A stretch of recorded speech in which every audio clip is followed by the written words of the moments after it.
नमस्कार, टीवी7 भारत देख रहे हैं आप। मैं हूं आपके साथ सुरभि राजपूत। आज हम खबरों में बात करेंगे। प्रधानमंत्री नरेंद्र मोदी न्यूजीलैंड के दौरे पर हैं और इस दौरे के दौरान भारत और न्यूजीलैंड ने अपने समुद्री सहयोग को और मजबूत करने का एक बड़ा फैसला ले लिया है। दरअसल आपको बता दें कि दोनों देशों के बीच जारी संयुक्त बयान में कहा गया है कि दोनों पक्षों ने एक नए मैरीटाइम कॉपरेशन अरेंजमेंट यानी कि समुद्री सहयोग व्यवस्था को लेकर भी ये पूरा समझौता तैयार किया गया। इस सहयोग व्यवस्था पर सहमति बना ली है और उसके साथ ही एक म्यूचुअल लॉजिस्टिक सपोर्ट अरेंजमेंट भी तैयार किया गया है, जो खासकर समुद्री क्षेत्र से जुड़े कामों पर केंद्रित होगा। इस समझौते के तहत अब भारत और न्यूजीलैंड हर साल अपने मैरीटाइम सिक्योरिटी डायलॉग यानी कि समुद्री सुरक्षा वार्ता आयोजित करेंगे और इसका मकसद दोनों देशों के बीच समुद्री सुरक्षा से जुड़े दोनों देशों के बीच इसको लेकर समुद्री सुरक्षा से जुड़े जो भी तमाम मुद्दे हैं और उन पे सहमति बनाने का एक कहीं ना कहीं केंद्र होगा। साथ ही रक्षा मंत्रालय और सैन्य सेवाओं के स्तर पर भी दोनों देशों के बीच नियमित और व्यवस्थित संपर्क बना रहेगा, ताकि दोनों देश एक दूसरे के साथ मिलकर काम कर सकें। इस मौके पर आतंकवाद रोधी अभियानों और साइबर सुरक्षा जैसे मुद्दों पर भी मिलकर काम करने पर भरोसा जताया गया है। दोनों नेताओं ने कहा कि इससे निपटने के लिए इस क्षेत्रीय और बहुपक्षीय मंचों पर भी करीबी सहयोग के मौके तलाशने होंगे और इसी मौके के तहत जो आतंकवाद की लगातार हम घटनाएं देखते हैं और जो आतंकवाद को रोकना है वो बहुत ज्यादा जरूरी है और दोनों ही देशों के नेताओं ने इस पर खुलकर बातचीत की और एक अंतरिम समझौता भी हुआ है। आपको बता दें कि इसका एक बड़ा मकसद अंतर्राष्ट्रीय शांति, सुरक्षा और मजबूती को बढ़ावा देना है। बयान में कॉम्बाइंड टास्क फोर्स यानी 150 एसटीएस के तहत चल रहे सहयोग पर भी खास तौर पर इसका जिक्र किया गया है। ये एक संयुक्त सैन्य पहल है जिसका काम मध्य पूर्व और पश्चिमी हिंद महासागर क्षेत्र में मादक पदार्थों की तस्करी, आतंकवाद और अवैध समुद्री गतिविधियों को रोकना है।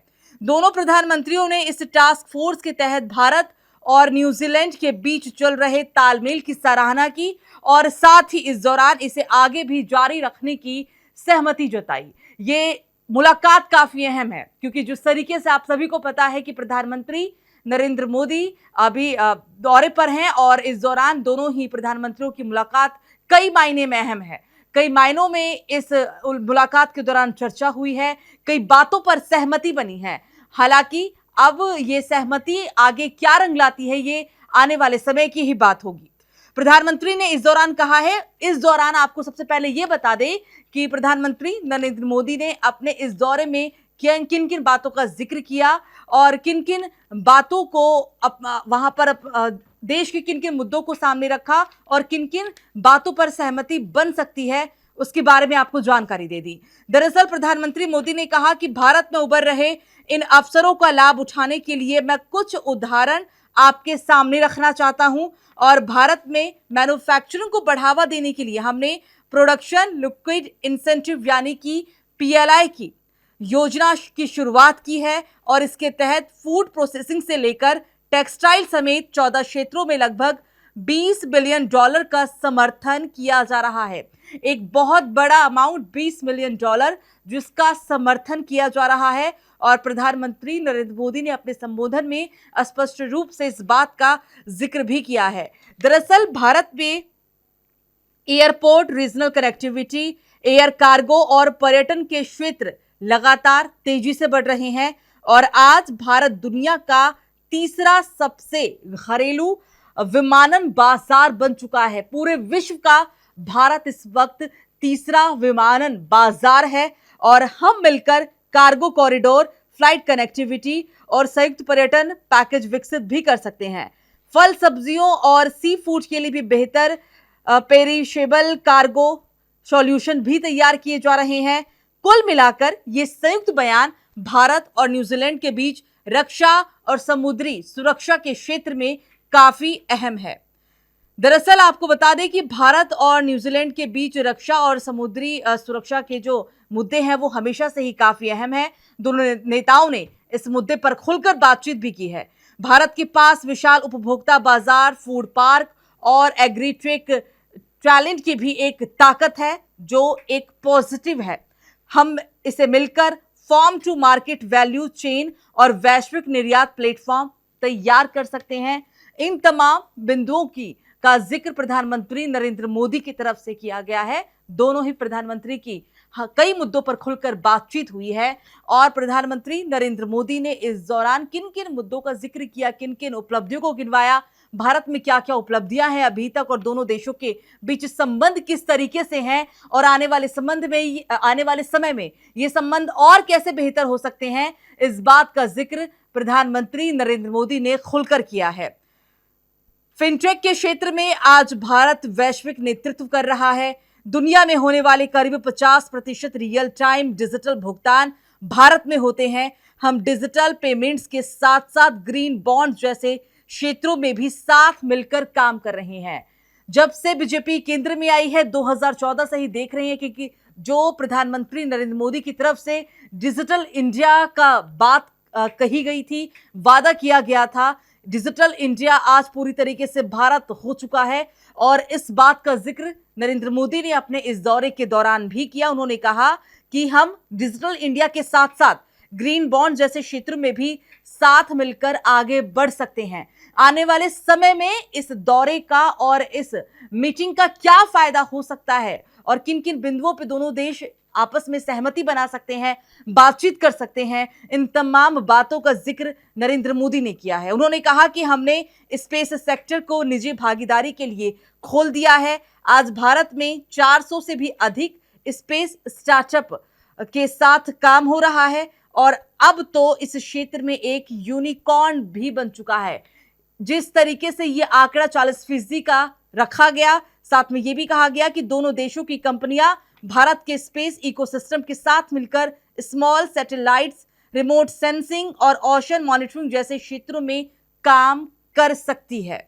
भारत में स्मार्ट सिटी मिशन के तहत 100 शहरों में हजारों परियोजनाओं पर काम चल रहा है और हम शहरी परिवहन, जल प्रबंधन और वेस्ट मैनेजमेंट जैसे क्षेत्रों में भी साझेदारी आगे बढ़ा सकते हैं। और सबसे अहम बात इस दौरे की कि कुल ऐसे 10 समझौते और ऐसे 8 बड़ी घोषणाएं की गई है जो बहुत ज्यादा जरूरी है। वो 8 घोषणाएं क्या है, वो 8 घोषणाएं क्या है और वो समझौते क्या है, वो भी हम आपको एक एक कर बताते हैं। दरअसल ऑकलैंड में भारत न्यूजीलैंड शिखर सम्मेलन के बाद कुल 18 ऐसे नतीजे सामने आए। इनमें 10 समझौते और 8 घोषणाएं शामिल थी। दोनों देशों ने अपने संबंधों को रणनीतिक साझेदारी का दर्जा दिया। साइबर सुरक्षा जो एक बहुत बड़ा मुद्दा है इस वक्त देश में, साथ ही साथ व्यापार, कृषि, शिक्षा, पर्यटन, विज्ञान और अंतरिक्ष जैसे कई रणनीतिक क्षेत्रों में सहयोग को नई गति देने का फैसला भी लिया गया। 10 समझौतों और 8 महत्वपूर्ण घोषणाओं के साथ भारत और न्यूजीलैंड ने अपने रिश्तों को रणनीतिक साझेदारी का दर्जा देकर भविष्य के सहयोग का भी एक मजबूत आधार बताया है। दरअसल 2030 तक द्विपक्षीय व्यापार को अब 7 अरब न्यूजीलैंड डॉलर तक पहुंचाने का लक्ष्य दोनों देशों के बीच एक रखा गया है। यह कहा जा रहा है कि 7 अरब न्यूजीलैंड डॉलर तक पहुंचाने का लक्ष्य भी दोनों देशों की आर्थिक महत्वाकांक्षाओं का दर्शाता है। समुद्री सुरक्षा के से लेकर डिजिटल पेमेंट, स्पेस टेक्नोलॉजी और स्मार्ट सिटी जैसे क्षेत्रों में बढ़ता सहयोग इस रिश्ते को और भी नई ऊंचाइयों की तरफ ले जा सकता है।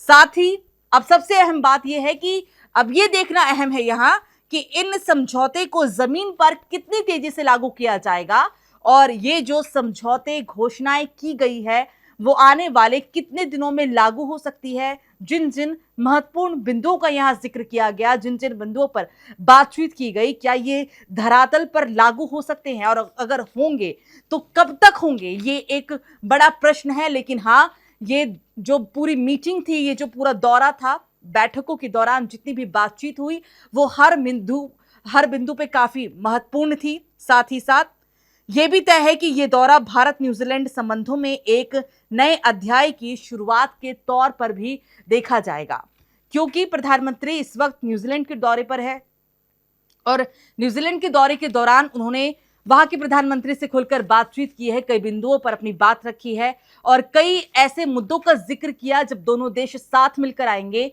तो हो सकता है कि उन महत्वपूर्ण बिंदुओं को लेकर जो भी कदम उठाए जा सकते हैं उससे कहीं ना कहीं दोनों देशों को फायदा होगा। क्या क्या फायदा हो सकते हैं और किन किन समझौते पर सहमति बन सकती है वो भी हमने आपको एक एक कर बताया। ये 10 समझौते थे, 8 बड़ी घोषणाएं थी। दोनों देशों ने अपने संबंधों को रणनीतिक साझेदारी का दर्जा दिया है कि ये जो बातचीत रही ये कहीं ना कहीं एक रणनीतिक साझेदारी थी और वो काफी महत्वपूर्ण भी थी।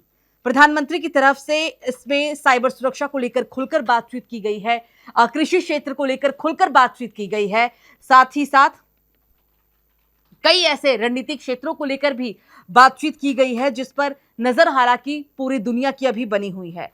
10 समझौते, 8 महत्वपूर्ण घोषणाओं के साथ भारत और न्यूजीलैंड ने अपने रिश्ते को अब रणनीतिक साझेदारी का दर्जा देकर इसे आने वाले भविष्य के सहयोग से भी एक मजबूत आधार करार दिया है। 2030 तक द्विपक्षीय व्यापार को अब 7 अरब न्यूजीलैंड डॉलर तक पहुंचाने का दोनों देशों की तरफ से रखा गया है। ये लक्ष्य पूरा कब तक होता है, हालांकि 2030 की बात सामने आई है कि 2030 तक दोनों देश मिलकर जो एक ये 7 अरब डॉलर की बात कही गई है, दोनों देश अगर मिलकर काम करें तो एक ऊंचाइयों पर जा सकते हैं। इन बातों का भी जिक्र किया गया। प्रधानमंत्री ने यह भी कहा कि आज भारत में 400 से भी ज्यादा, 400 से भी अधिक स्पेस स्टार्टअप काम कर रहे हैं और अब तो इस क्षेत्र में एक यूनिकॉर्न भी बन चुका है। स्पेस का जो ये पूरा क्षेत्र है इसमें 400 से भी अधिक ऐसे सेक्टर हैं जो काम कर रहे हैं और हो सकता है आने वाले समय में ये एक बहुत बड़ी उपलब्धि भी होगी। दोनों देशों की कंपनियां भारत के स्पेस इकोसिस्टम के साथ मिलकर एक स्मॉल सैटेलाइट के साथ साथ रिमोट सेंसिंग और ओशन मॉनिटरिंग जैसे क्षेत्रों पर काम कर सकती है। ये प्रधानमंत्री नरेंद्र मोदी की तरफ से सुझाव दिया गया है और उनका कहना है कि अगर दोनों देश एक साथ आए तो एक स्मॉल सैटेलाइट के क्षेत्र में भी काम किया जा सकता है जिससे दोनों ही देशों को आने वाले समय में बहुत फायदा भी पहुंचे।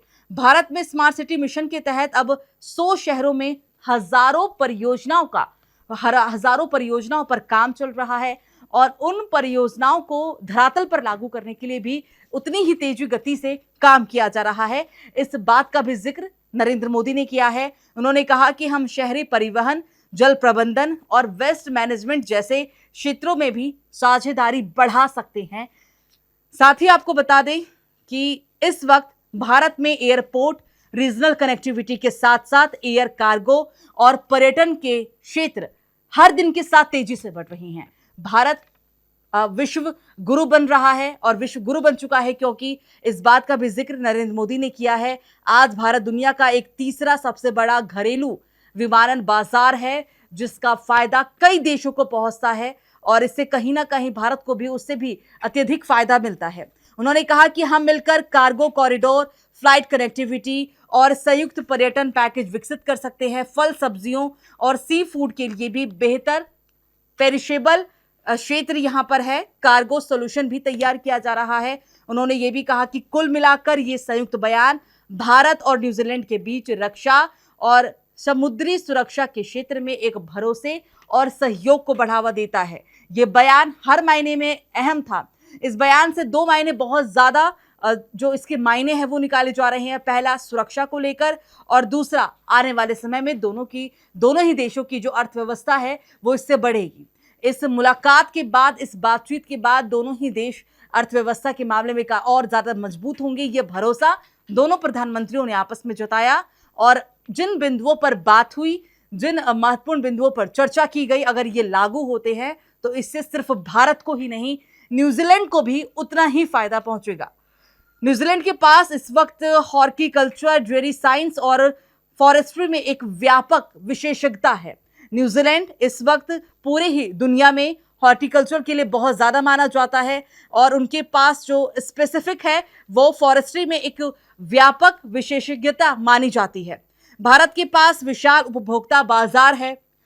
इसके साथ साथ भारत के पास फूड पार्क और एग्रीटेक टैलेंट की भी एक बहुत बड़ी ताकत है, जो बहुत ही बड़ी बात भी है। उन्होंने ये भी कहा है कि हम मिलकर farm to market, value chain और वैश्विक निर्यात प्लेटफॉर्म तैयार कर सकते हैं, जो आने वाले समय में जिसको लेकर दोनों देशों को काफी फायदा पहुंचेगा। और ये जो मीटिंग है, ये बैठक जो हुई है, वो कई मायनों में अहम भी है। फिलहाल मेरे साथ इतना ही। आप देखते रहिए TV7 भारत। नमस्कार।